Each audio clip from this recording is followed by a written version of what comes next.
You want to support Roland Martin Unfiltered? Be sure to join our Bring the Funk fan club. Every dollar that you give to us supports our daily digital show. There's only one daily digital show out here that keeps it black and keep it real. It's Roland Martin Unfiltered. By going to RolandMartinUnfiltered.com, you can make this possible.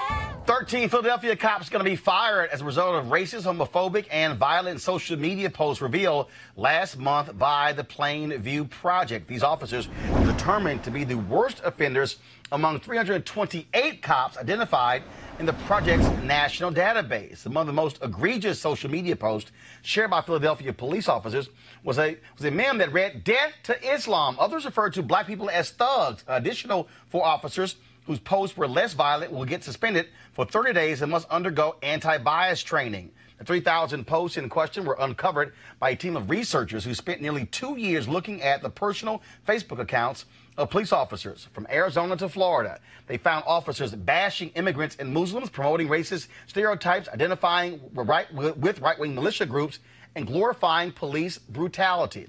Also, folks, in Chicago, we've been covering, of course, the case of Laquan McDonald. Now you still have fallout. 4 Chicago police officers were fired Thursday over false or misleading statements made after the 2014 killing of Laquan McDonald by another Chicago cop.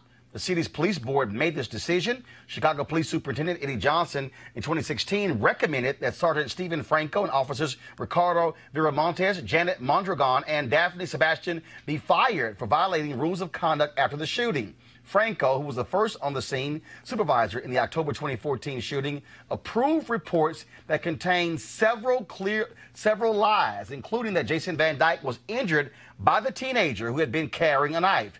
The other 3 officers, all of whom were on the scene, gave statements about the shooting, and the board found that each of the 3 officers failed in their duty, either by outright lying or by shading the truth, which is the same as lying. Those statements were critical because they would be used by investigators to determine whether the shooting of McDonald was justified and whether a crime took place. None of the 4 officers fired by the police board were charged criminally. However, they were stripped of police powers and assigned to desk duty as their cases proceeded. I want to bring in right now Redditt Hudson, of course. We've had him on the show on numerous occasions. He, of course, is the founder of the National Coalition of Law Enforcement Officers for Justice Reform and Accountability. Served, of course, as a former police officer. Redditt, the fact that these departments in Philly and Chicago are firing these officers is a good sign, because in the case of Philadelphia, these racist posts on these pages, look, that goes directly to accountability in terms of how they treat citizens. Absolutely, Roland, and be sure, that's the tip of the iceberg, man. That study was done, and it involved, I think, 4 cities, departments, St. Louis, Philadelphia, I can't remember the other 2. But the culture itself embraces that, man. They wouldn't have posted those things under their personal social media sites and Facebook and everything else under their own names if they didn't know they had a receptive audience, man. And when you talk about Chicago, it's been on my mind. It reflects some progress. I think a lot of that progress has been driven by the activity after the aftermath of Ferguson and the young people who've been out around this country pressing the issue. But still, it's 5 years later, brother. They knew that Laquan McDonald had been murdered that night. They knew it. They were there. And the big thing that jumps out for me, Redditt, is, and I keep saying this, I'm a firm believer, if a cop is lying on a police report or lying in an interview, immediate termination, because you can't trust what they say. These officers were trying to cover up Jason Van Dyke's action. He later, of course, was convicted and went to prison. And we also know they went to Burger King and erased the video. And the story that they put out is the story that stands. And let's not forget, the prosecuting attorney there was in on it. Rahm Emanuel, who was in office at the time, was fully aware that that tape existed. But for the tape being produced and having an objective record of what transpired that night, Laquan McDonald is dead, and those officers go on violating other people's human rights, civil rights, and civil liberties. So progress is being made, but we have to stay with the fight, and I continue to press the issue that the best positioned people to force the changes we want to see and make these kinds of things consistent are those officers who are on these departments around the country. Did you see the footage of the brother who was in uniform and went to a bank? Yep. I can't remember what city is. Actually, he was in uniform. He went to the IRS office. He's in uniform. Right. Man. And then the security guard tried to arrest him. He pulled his gun on him. He pulled his weapon on a uniformed officer. So to me, that speaks to how race impacts every aspect of law enforcement, certainly the way that they interact with people in the communities that you and me came from, but even how they act with their fellow officers, man, and it has to be addressed directly. Well, and Redditt, when we talk about, again, these racist posts, again, they did not examine, 100 or 200, but they clearly identified, first of all, we know in St. Louis they're being investigated, those officers, like I said, Philadelphia, Arizona, and so many others. And people, and a lot of people keep saying, oh, a few bad apples. Well, let's see. We got 4 here, we got 13 here, 328 various comments. It's amazing how the few all of a sudden becomes a bushel. Right. There's only a few people who are still trying to maintain the fiction that this kind of issue and problem is not widespread and that it's a few bad apples. Kim Gardner, the very dynamic circuit attorney here in St. Louis, who has been very serious about holding police officers accountable, just added 22 more officers to the list of officers she won't even accept cases from. And, of course, the backlash is there. You see what the Chicago Police Union said in the aftermath of our clear understanding that a man was murdered by police officers, and they finally hold some officers accountable 5 years later. The police officers union comes out and said that the board who made the decision to terminate these officers failed to media pressure and the pressure of radical police haters. That's how they responded. So that lets you know there is no circumstance in which most of these unions around the country will do anything other than defend officers no matter whether they are lawless or not. So I don't think that they should be taken seriously in public discourse about the issue. All right, Redditt Hudson, we sure appreciate it, man. Thank you so very much. Appreciate you, Roland. All right, then. I want to introduce our panel right now to talk about this. Both of these stories are hugely important stories. Joy Nuri, communication strategist, Dr. Niambe Carter, Howard University Department of Political Science, and Eugene Craig, CEO of the Eugene Craig Organization, joining us via Skype.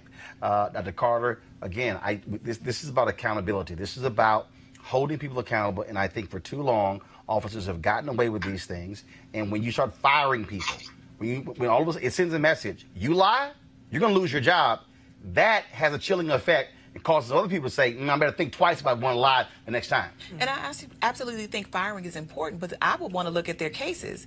I want to know, who did they convict? Were there any cases, other cases where they may have lied? I mean, if this is how they're writing about the very communities they serve, I have no faith that these people were acting to the best of their ability and treating all citizens fairly. But I also want to know, do these people still get their pensions once they get fired? Are they going to be able to be employed in law enforcement ever again? So the firing is one step, but are we going to see a case like we saw with Tamir Rice, this officer who went from one police department where he didn't perform well to another police department? And so I'm curious what this firing means for their longer term careers in law enforcement. And I believe that there's always this story about there's just a couple of bad apples in the bushel.